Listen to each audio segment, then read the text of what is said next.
So I kept all the headroom and didn't lose anything there.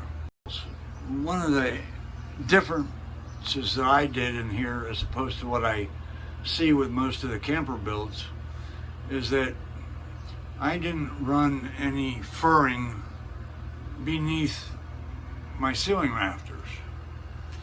I took 1x2s and I ripped them down to 1 inch, which is what the height of these ribs are in here. And then I used self-drilling metal screws, hex head metal screws, and I screwed those furring strips onto the side of each of the ceiling rafters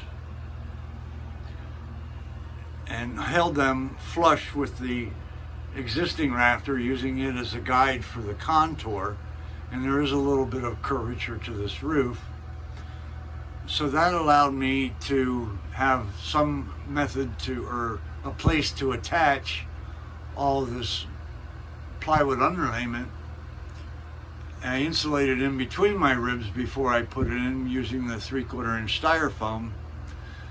But it allowed me to only reduce the height of the ceiling in here by merely the thickness of the plywood, which is 1/4 inch. So I kept all the headroom and didn't lose anything there. Everybody else that I've seen do this so far, they're running furring strips like perpendicular underneath of the rafters, and they're losing like 3/4 inch in height there. And in some cases, depending on what they're using for a finished ceiling, they'll go underneath of those furring strips with another set in the opposite direction. Now they're losing 1.5 inches of headroom. Now I can put my plywood up underneath of it, attached directly into this 1x, and not lose any ceiling height. It was as simple as that.